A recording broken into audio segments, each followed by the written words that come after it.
बिस्मिल्लाहिर्रहमानिर्रहीम अस्सलाम वालेकुम। आज जी मैं आप लोगों को इतना को मज़ेदार पराठा बताने लगी हूँ। मैं पहले पहले सारी चीज़ें मैंने खुद प्रिपेयर कर ली थी, तो फिर मुझे ख्याल है कि आप लोगों के साथ भी शेयर करती हूँ। ये जो मैंने बाउल में रखा हुआ है जी, मैंने इसमें एक मूली, एक प्याज, हरी मिर्चें, थोड़ा-सा पुदीना, ये मैंने इसी चॉपर में छोटे से हैंड ब्लेंडर कह लो, चॉपर कह लो, चीचू-मिचू कर के मैंने इसको डाला। और यकीन करें, पहले तो मैं वैसे ही बना के खुद ही खाने लगी थी, फिर मैंने कहा चलो आप लोगों के साथ में शेयर कर देती हूँ। इतना मज़े का पराठा, इतना मज़े का पराठा, आप लोग बनाओ, खाओ, तो अगर मज़ा ना आया तो पैसे वापस।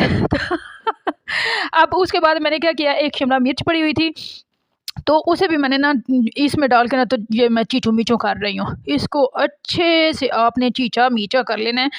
तो चीचा-मीचा करने के बाद आपने इन सारी चीज़ों को ना मिक्स कर लेना है, इसमें इसी बाउल में डाल के, ठीक है। मैं देखा था तो वो थोड़ी-सी ज़्यादा नहीं थी पिसी, तो मैंने कहा 1-2 चक्कर इसको और दे के अच्छी तरह मैं ऐसे कड़ीच-मड़ीच कर-कुर के तो फिर मैं इसे डालती हूँ।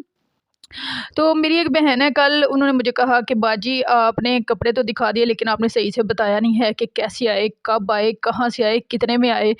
मेरी वो सोहनियों भैनों, अज पूरा हफ्ता हो गया मैं यही दसदी पई हाँ कि मेरे कपड़े जिहड़े ने ना वो किंज आए, कित्थों आए ते किन्ने च आए। पहला केजी जो है उसका वो लेते हैं 6,000 रुपया पाकिस्तानी, और उसके बाद जितने भी केजी होंगे 1817 रुपये लेते हैं, ठीक है।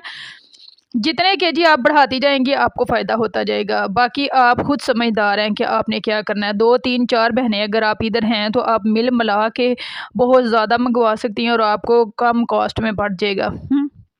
तो उसमें मैंने जी अब डाल दिया है ज़ीरा। अब मैं इसमें डाल दूँगी खुश्क धनिया। मेरा ज़्यादा से ज़्यादा जो मसाला होता है ना, वो सिर्फ़ ज़ीरा और खुश्क धनिया ही होता है।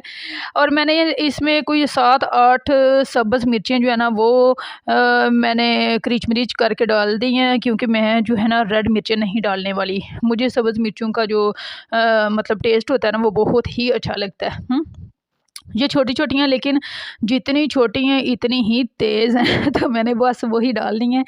और अब मैं क्या करूँगी, अब मैं जी इसमें आटा डाल के ना तो आटा गूँध लूँगी, ठीक है।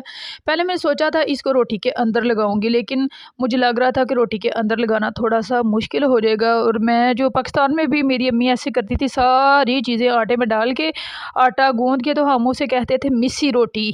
पता नहीं आपकी ज़ुबान में क्या कहते होंगे, आप लोग पता नहीं इस तरह बनाते होंगे, नहीं बनाते होंगे, आपकी अम्मियाँ बनाती होंगी कि नहीं। लेकिन मेरी अम्मी इसी तरह मोस्टली गर्मियों में ऐसे होता था ना, सारी चीज़ें नमक, मिर्च, प्याज़, हरा धनिया, पुदीना, तो वो ज़ीरा, सब कुछ डाल-डूल के ना आटे में, तो आटा गूँध लेती थी। और ये रोटियाँ जो हैं वो तंदूरी पे लगाती थी। एक तो तंदूर होता है ना बड़ा, लेकिन हमारे घरों में तंदूरी छतों पे, हर एक घर की छत पे तंदूरी होती है। तो तंदूरी में लगाती थी।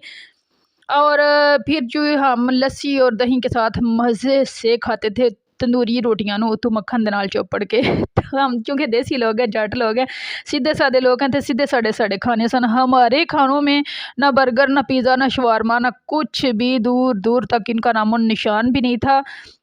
और मैं सच्ची बात तो आपको बताऊँ, बहुत बड़ी होके मुझे पता चला कि ये बर्गर, पिज़्ज़ा, शवारमे भी कोई चीज़ें हैं, ठीक है। आप लोगों को शायद मेरी बात सुन के थोड़ा कहीं हाय आपको पता ही नहीं था, हाँ मुझे पता ही नहीं था। तो ये मैंने रोटी बड़ी मुश्किल से बनाई, तो मैंने फिर आपको कहा कि मैं मतलब मैंने सोचा मैं आप लोगों को क्या दिखाऊं। ये रोटी बनी नहीं थी रही, ताज़ा आटा था, और मैंने तवे के ऊपर थप्पड़ के इसको बनाया, ये टूट भज गई और मैं ऐसे ही खा रही हूँ। इतनी मज़े की रोटी बनी है जिसकी कोई हद ही नहीं है। हर चीज़ का बहुत ही अच्छा टेस्ट आ रहा है। आप लोग भी बनाने की कोशिश करना, लेकिन अगर आप आटा गूँध के रात को रख देंगी तो सुबह बनाएँगी तो बहुत अच्छी बन जाएँगी। लेकिन मैंने फ़िल फ़ोर उसी टाइम आटा गूँधा और उसी टाइम मैंने रोटी बना दी, और मेरी रोटी का टेस्ट में तो कोई फ़र्क नहीं आया, लेकिन टूट भज गई थी, क्योंकि मैंने तवे के ऊपर थप्पड़ के इसको बड़ा किया था। वो ठंडी नहीं थी जा रही, ना बेली जा रही थी। तो ये मैंने रोटी बना ली और ये मैं खा रही हूँ। आज संडे है और मैं संडे अपने बच्चों के साथ एंजॉय कर रही हूँ। अपना बहुत सा ख्याल रखना, मुझे दुआओं में याद रखना। जहाँ रहो खुश रहो, शाद रहो, आबाद रहो, हँसते रहो, बसते रहो, और मेरी वीडियो के साथ जुड़े रहो। मेरी वीडियो ਨੂੰ ਜਿੱਥੋਂ तक हो सकता अपने भैनों ਨੂੰ, ਭਰਾਵਾਂ ਨੂੰ, ਚਾਚਿਆਂ ਨੂੰ, ਮਾਮਿਆਂ ਨੂੰ, ਤਾਇਆਂ ਨੂੰ, ਜੀਰੇ ਨੂੰ, ਫੀਕੇ ਨੂੰ, ਨੱਥੂ ਨੂੰ, ਮਾਲਾ ਨੂੰ, ਸਾਰਿਆਂ ਨੂੰ मेरी वीडियो शेयर कर दो। ओके, अल्लाह हाफिज़, अस्सलाम वालेकुम।